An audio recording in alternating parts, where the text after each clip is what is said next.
vocês também, né? Beleza, tá gravando. Bom dia para todos, obrigada pela presença.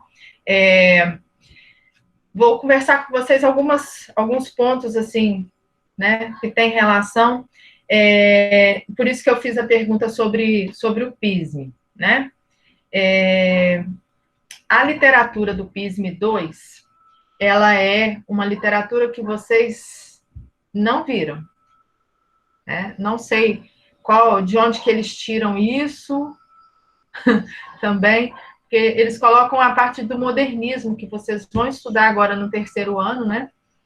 E essa abordagem não é uma abordagem muito aprofundada que eles fazem, mas é bom ter um conhecimento geral sobre todo o processo, né? Então, na semana que vem, no momento síncrono da semana que vem, eu vou fazer um apanhado geral para vocês sobre a literatura, tá?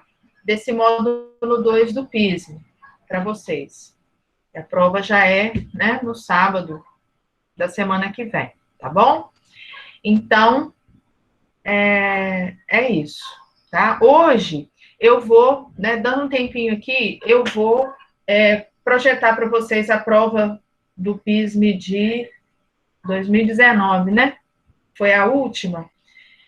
Na parte objetiva, porque tem a ver com o que a gente está trabalhando com relação aos textos argumentativos, né? O que eu falei para vocês a respeito da questão da leitura e da interpretação, né? Dos textos a partir do conhecimento que a gente tem dos gêneros textuais. E também eu vou mostrar para vocês um material, só mostrar, eu não vou aprofundar nele, mas um material que eu fiz no ano passado, e eu vou compartilhar com vocês depois lá no grupo, tá? Para vocês estudarem. São alguns conceitos que estão lá na referência do módulo 2.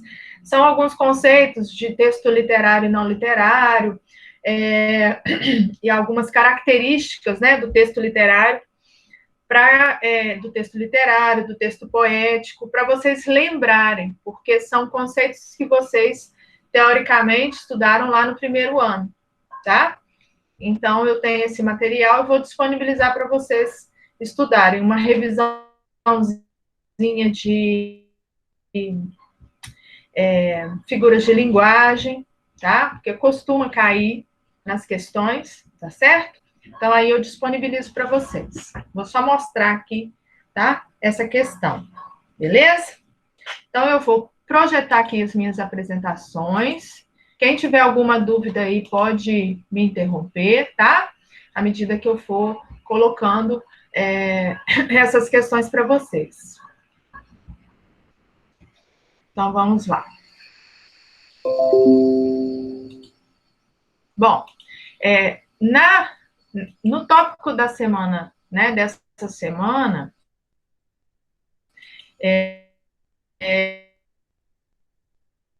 eu coloquei artigo de opinião, né? E como eu coloquei lá na proposta, os textos motivadores que estão ali foram da proposta da FUVEST de 2020, da prova da FUVEST de 2020, tá?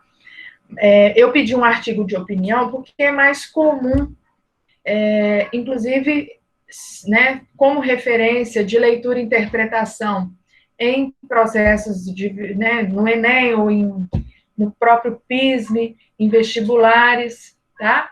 E a gente tem o editorial como um gênero textual dentro do tipo dissertativo argumentativo, tá?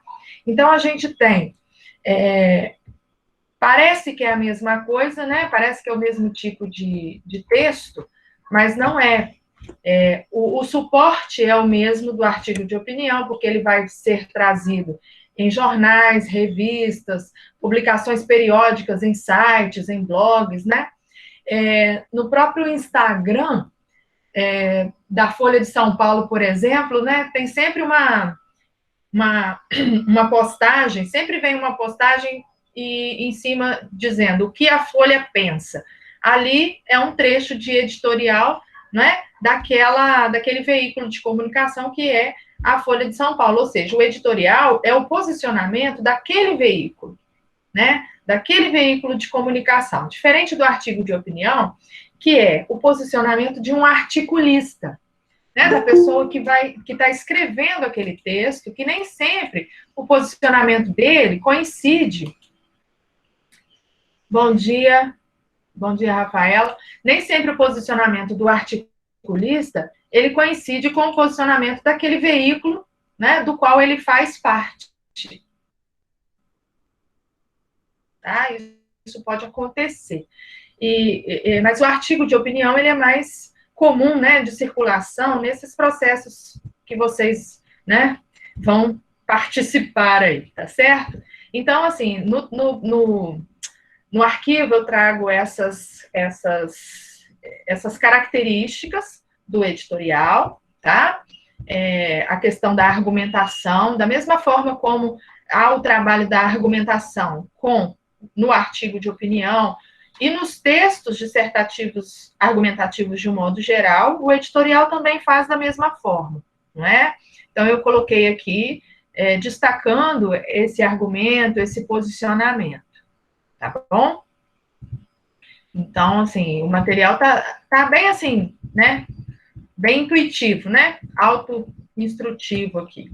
E aí, eu pedi para que vocês fizessem esse artigo de opinião. Então, deixando claro para vocês que o artigo de opinião, ele é um texto do tipo dissertativo argumentativo, né? Diferente um pouco do gênero redação do Enem, na questão de que você tem mais liberdade até para utilizar as pessoas do discurso. Então, você pode utilizar uma primeira pessoa do singular ou do plural, não é? Diferentemente do texto redação do Enem, que pede uma objetividade maior com relação a esse posicionamento. Então, você utiliza, basicamente, a terceira pessoa, né, no texto redação do Enem, tá certo? O artigo de opinião, você tem essa liberdade maior na argumentação, né, dentro daquela estrutura também que é colocada na redação do Enem, o artigo de opinião você tem essa liberdade para trabalhar a estrutura da argumentação também, tá?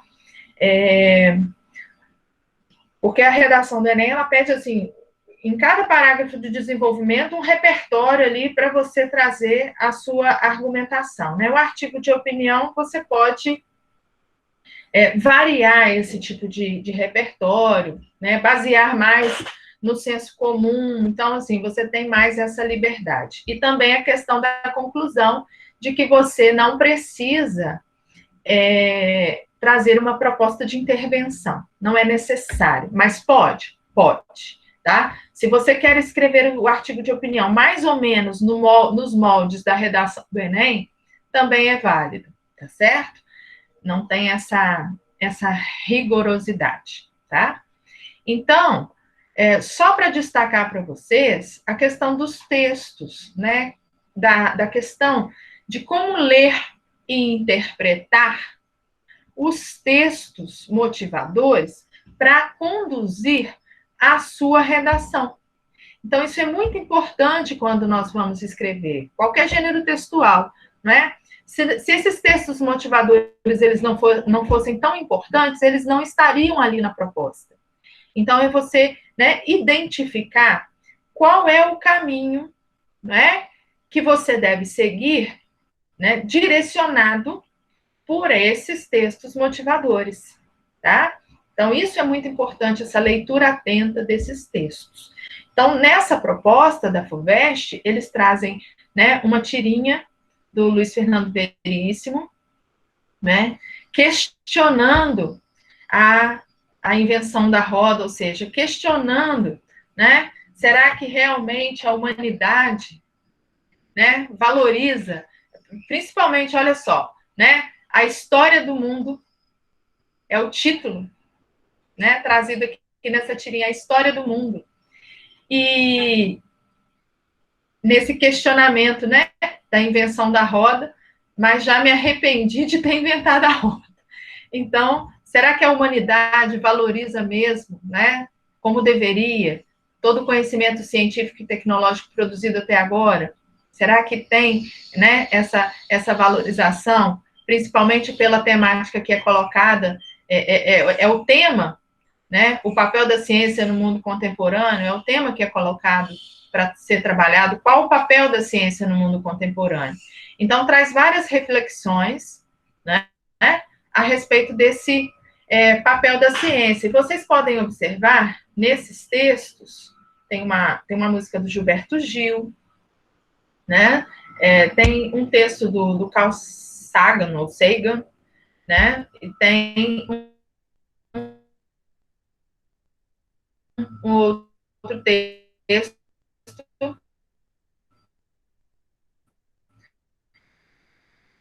da Alice Kowalski.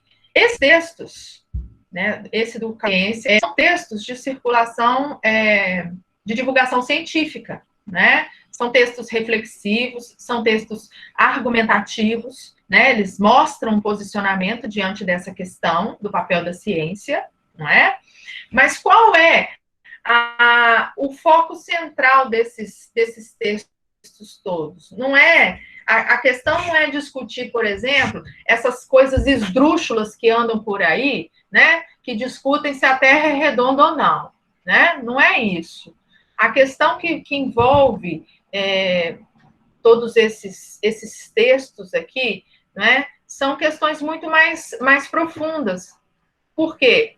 Se é preciso discutir o papel da ciência no mundo contemporâneo, é porque há problemas, né? Há muitos problemas no mundo todo que só poderão ser resolvidos a partir da intervenção da ciência. Então, a gente tem, né? A gente liga a televisão, no jornal está falando de crise climática, né? De seca, de baixa nos reservatórios. E aí, baixa os reservatórios, a conta de luz aumenta, não é? Esse esgotamento dos recursos naturais, as queimadas na Amazônia, todas esses problemas que foram criados pela própria humanidade, não é?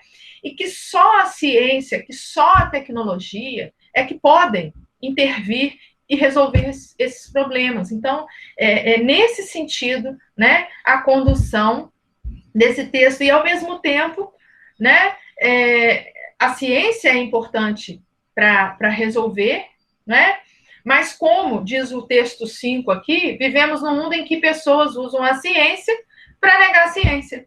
Então, tem uma contradição muito grande, né, circulando por aí. Então, a gente precisa prestar atenção e para os quais a tecnologia ela tem condições de apresentar soluções, esses problemas que nós próprios seres humanos criamos, né, eles acentuam ainda mais a desigualdade social, não é? A diferença social. Então, problemas, as crises climáticas, problemas de cheias, de inundações ou de seca, elas afetam profundamente e ainda mais as pessoas de classe social mais baixa, não é? Então, todos esses problemas que, né, a ciência tem um papel fundamental, e aí há uma questão muito importante a ser colocada, é que a desvalorização, o processo de desvalorização, né, do meio científico, os recursos cada vez mais cortados, né, mais escassos para o desenvolvimento de novas tecnologias. Então, assim, não há uma valorização por parte do governo, dos governos de um modo geral, né, no Brasil mais especificamente, para esse desenvolvimento científico, que pode resolver tantos problemas, né? Então, é essa questão. A gente tem muitos pesquisadores muito importantes que trazem, e é muito importante também que a ciência ela seja divulgada, né? Que o discurso científico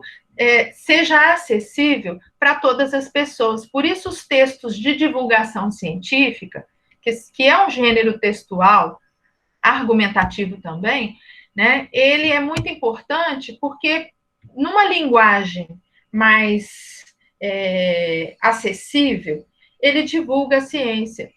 Né? É diferente de você pegar um artigo científico para ler, você vai ler e não vai entender nada, né? Vai entender lufas.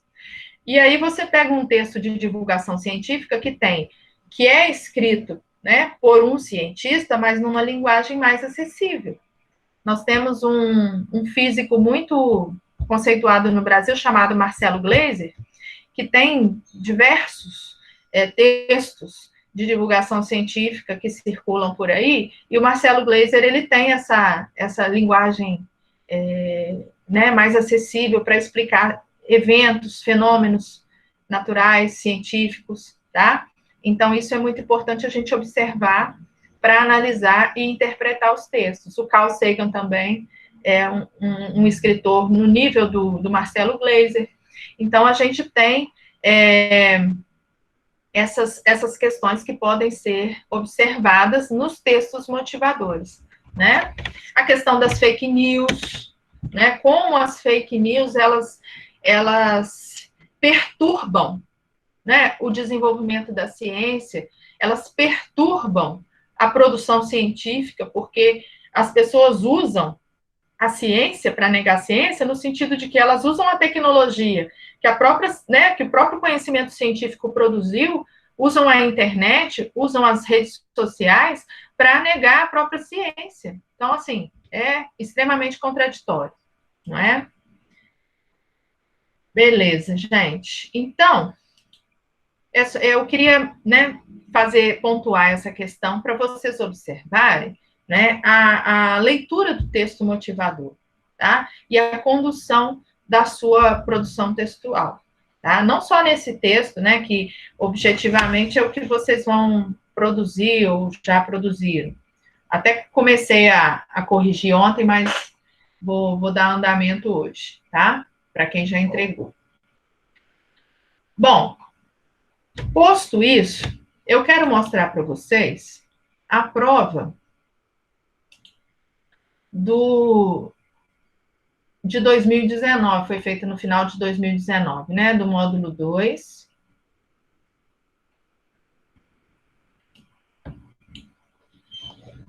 Não vou ler o texto, tá, gente? Não vou ler o texto. Provavelmente vocês, né, quem já está estudando para o PISM, já deu uma olhadinha, né, nessa prova, talvez. Mas a gente tem aqui, o que eu quero pontuar é que vocês podem observar nas provas anteriores do PISM, sempre para esse primeiro, né, para essa primeira parte da prova de português, né, que você tem aqui uma leitura e interpretação, eles sempre trazem esses gêneros textuais, né, de circulação em jornais, revistas, né, nesses suportes que trazem esses textos argumentativos. Então, você sempre vai encontrar artigos de opinião, você vai encontrar editoriais, e você vai encontrar um gênero textual como esse aqui, que é um texto de divulgação científica. Ah, mas como é que eu sei que é um texto de divulgação científica? Primeiro, que o suporte é a Fiocruz, né? Tá lá embaixo no texto também, você tem aqui texto, né, a referência aqui do site da Fiocruz, retirado do site da Fiocruz, certo? Então, assim, todos nós sabemos que a Fiocruz, principalmente nesse contexto pandêmico, né, nós sabemos que a Fiocruz é uma instituição produtora de conhecimento científico. Então, traz aqui uma temática sobre as vacinas, né, numa linguagem acessível, né, numa linguagem de fácil compreensão, sobre o que são as vacinas. Então, vai trazendo esses tópicos, né? Quando as vacinas... Então, traz um histórico sobre as vacinas, por que existem pessoas que são contra as vacinas, e aí ele usa esse texto, que traz um histórico, que traz, né, um conceito de uma maneira mais acessível, numa linguagem mais acessível, para se posicionar, não é, favorável às vacinas, obviamente, não é?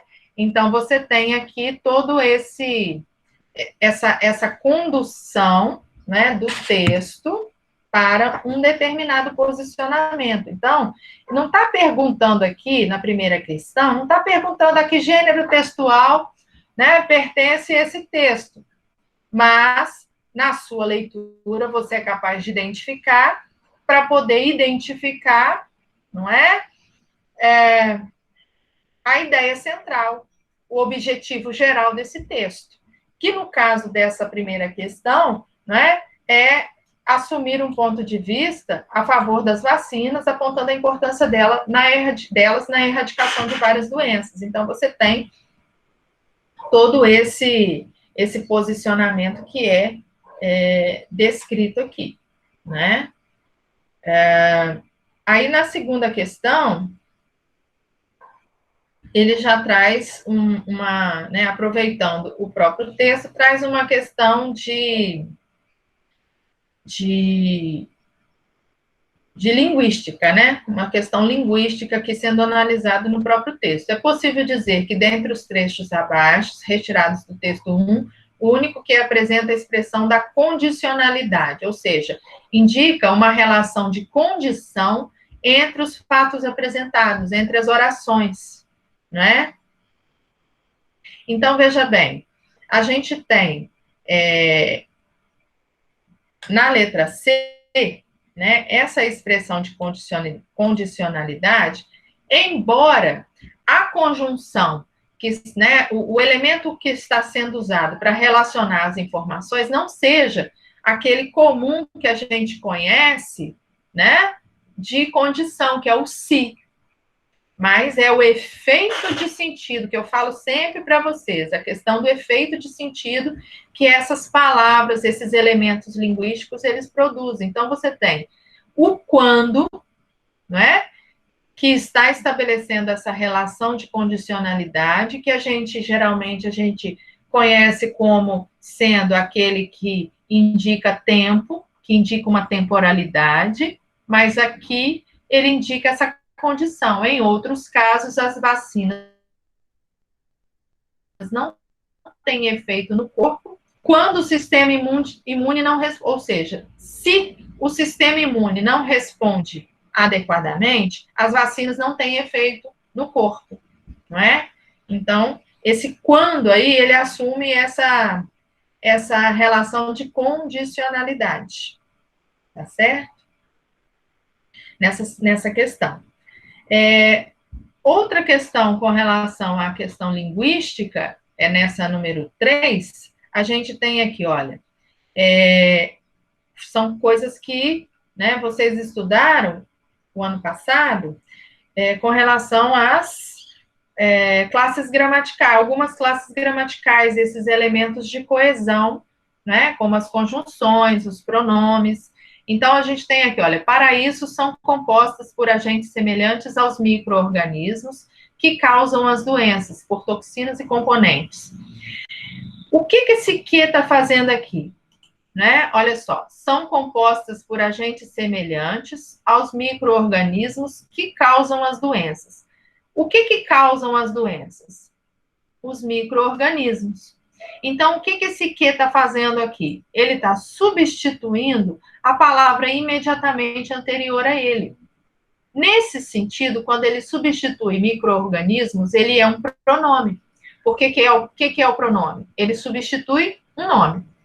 Se ele substitui um nome imediatamente anterior a ele e estabelece uma relação entre as orações no período composto, ele é chamado de pronome relativo. Então, esse que aqui, ele é um pronome relativo que está relacionando a oração primeira aqui com a oração segunda, causam as doenças, não é? Substituindo uma palavra, pronome relativo. Então, nessa questão, né, qual é a função desse que? é uma função de retomada, sendo utilizada nesse trecho para se referir ao substantivo micro-organismo citado anteriormente. Então, a concepção que você ativa, essa concepção que você tem do pronome relativo, né, que é substituir um nome imediatamente anterior a ele, tá? É um problema que às vezes a gente encontra na hora de, né, que eu encontro muitas vezes na correção das redações, porque às vezes você quer usar um que, né, um pronome relativo para substituir uma palavra anterior numa relação de coesão, mas a palavra que ele está substituindo não está próxima a ele, está lá atrás. Aí não dá. Tem que ser a palavra imediatamente anterior, tá? Nesse sentido. Só uma dica aí para vocês. A questão 4, que é trazida aqui, olha só, com relação a essa, ao uso das aspas, né? Que é um sinal que pode estar relacionado a vários efeitos de sentido, não é? As aspas, elas podem indicar uma palavra estrangeira, elas podem destacar, né? A função principal das aspas é o destaque, mas o destaque do quê? Né? Então, neste caso aqui, a palavra, o verbo ensinar, ensinando o nosso organismo a reconhecer e combater o vírus e bactérias em futuras infecções, né? É um recurso textual utilizado para assinalar que o termo, entre aspas, está sendo empregado em um sentido diferente do habitual, ou seja, no sentido figurado, não é? A relação, essa figura. Aí é muito importante o conceito que está lá na grade do PISME, que diz, né, a diferença entre texto literário e não literário. A gente tem um texto de divulgação científica, que é um texto argumentativo, que está trazendo uma informação. Então, o foco desse texto é a informatividade, né? É a linguagem referencial, dentro dos tipos de linguagem que vocês estudaram lá no primeiro ano. Então, é uma linguagem referencial. Esse texto de divulgação científica é um texto não literário, porque o foco dele é na informatividade. Embora o texto ele possa usar de recursos, né, de linguagem figurada, mas não predomina essa linguagem figurada, essa linguagem conotativa não predomina no texto. O que predomina no texto não literário é a linguagem denotativa, é a informatividade, é a função referencial, né? Diferente do texto literário, em que predomina nele a linguagem, né, conotativa, a linguagem figurada, não é? A relação com a ficção, não é? No caso, embora, né, ele parta de muitas vezes não, sempre, o texto literário, ele parta da realidade, né, mas ele transfigura essa realidade numa linguagem conotativa, tá? Então, basicamente, essa diferença, tá? E, por fim, nessa prova, traz aqui uma imagem que tem relação com a literatura, porque, né, como eu disse para vocês, a abordagem da literatura no PISME 2 é do modernismo. Então, traz aqui uma imagem da revista O Malho, que é uma revista que tinha circulação no início do século XX no Brasil, que está relacionada com o movimento modernista no Brasil, e ele traz aqui uma referência à revolta da vacina, né? Então, a charge né, da revista O Malho, que é lá do início do século XX, faz essa referência à revolta da vacina e a relação com o texto 1, que é a relação, né, dessa relação da população de hoje, do século XXI, né? Muitas vezes, boa parte da população hoje né, negar ainda a eficácia da vacina e o valor da vacina no combate, hoje especificamente, à pandemia do coronavírus, né? Então, assim, seria o correto que seria nessa letra B, tá? Então, eu quis trazer essa prova para vocês, porque ela traz, né, um texto argumentativo, um texto de divulgação científica, e como é importante a gente conhecer, pelo menos assim, né, o básico desses elementos dos gêneros textuais para a gente poder interpretar melhor os textos e as questões que são trazidas para nós, tá certo? Beleza? Então, gente, queria saber se alguém tem alguma dúvida, se alguém quer perguntar alguma coisa, né? Deve ter alguém aí que já está estudando aí para o PISM, já tem pode ter surgido alguma dúvida, se quiser perguntar, pode perguntar, tá? Nessa prova mesmo, são trazidas, né, as questões discursivas. Deixa eu pegar aqui para vocês as questões discursivas dessa prova. Cadê? Acho que é a primeira aqui. Achei. Veja bem, ainda percebam que na parte das questões discursivas traz um outro texto que já é um texto literário.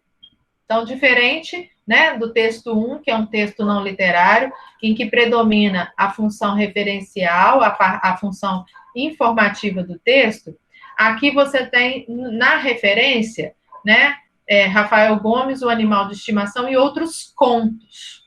O conto é um gênero textual literário, não é? Você tem aqui uma história, né, ficcional, né? Pode estar baseada na realidade, claro, né? Mas é uma história, é um fato ficcional. Então, você tem aqui o predomínio da função emotiva da linguagem, né? Dessa função conotativa, né? Da linguagem conotativa numa função emotiva, né? Que o autor, ele traz a expressão do sentimento, da emoção diante da realidade, criando uma história, né? Que no caso é o conto. Então, é a diferença do texto literário e não literário, nesse sentido também, que a própria prova traz, né? Nesses textos, a partir desses textos, tá certo? Então, vejam que é importante você ter isso em mente. E aí ele vai trabalhar nas questões discursivas algumas questões linguísticas, né? Aí vem a questão do narrador, dos tipos de narrador. Eu coloquei no material que eu vou disponibilizar para vocês, está lá, né? Então, são características do texto literário. Tipo de narrador, né? O narrador personagem, o narrador observador, o narrador onisciente. Então, pede aqui para justificar por que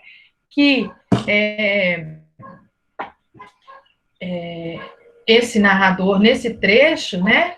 Nesses trechos, eu posso dizer que o narrador é um narrador onisciente, né? Então, ele tem aqui o conhecimento esse narrador, ele tem conhecimento em relação ao passado e ao presente dos personagens, né?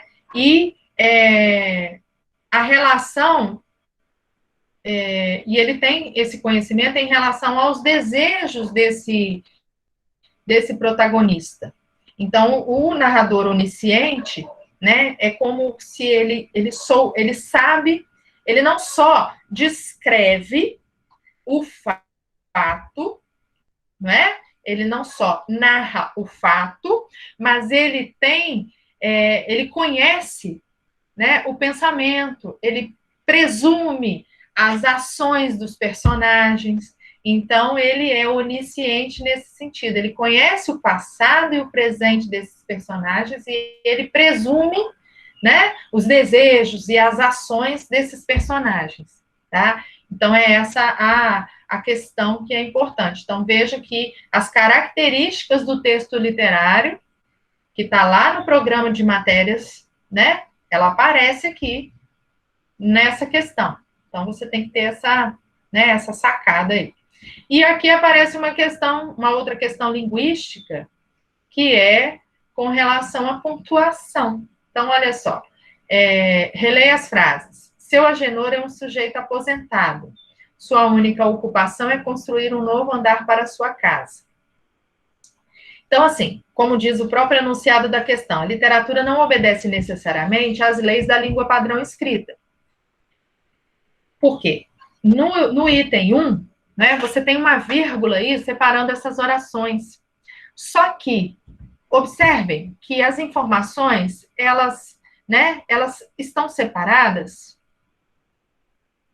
por um efeito de sentido, em que você precisa acentuar a pausa da primeira oração, né, do primeiro período, com relação à segunda oração. Então, olha só, seu Agenor é um sujeito aposentado. A informação, ela, né, por si só, ela já finaliza.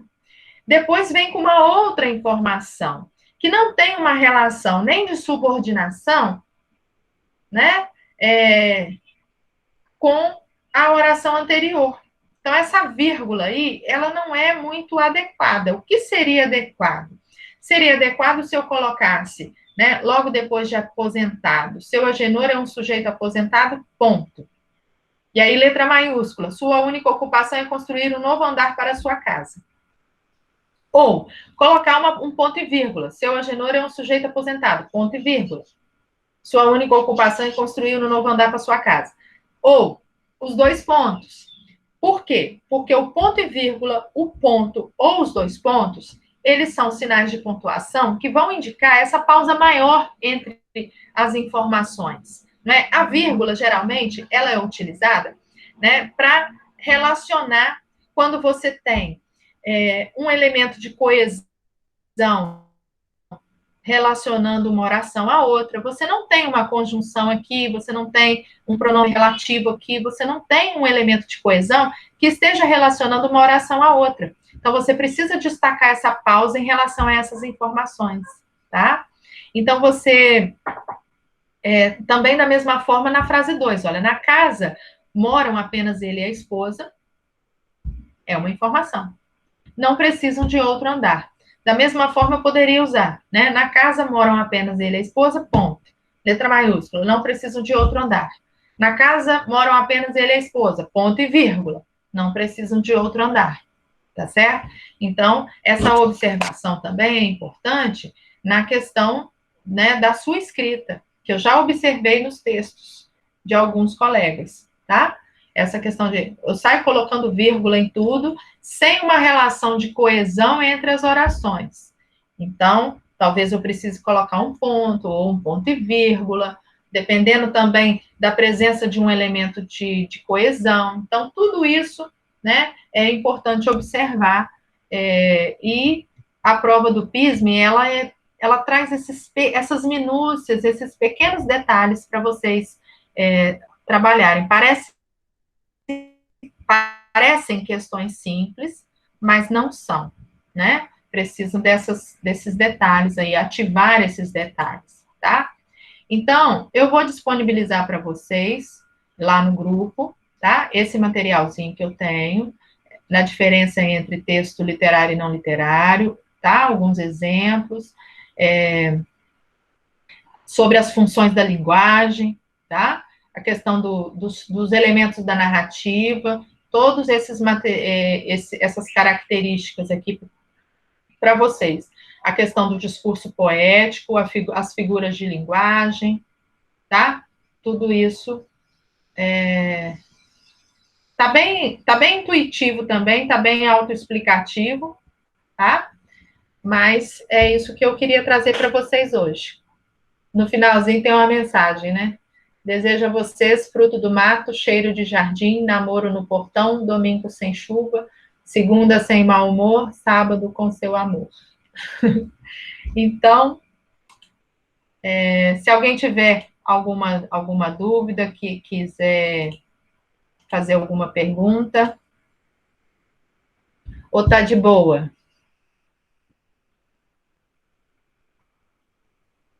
Tá de boa, gente? Tá de boa quando eu tô falando, né? Depois, na hora de fazer a prova, não tá de boa, não, mas a gente fica de boa. Estudando a gente fica de boa, né? Fazendo a nossa parte.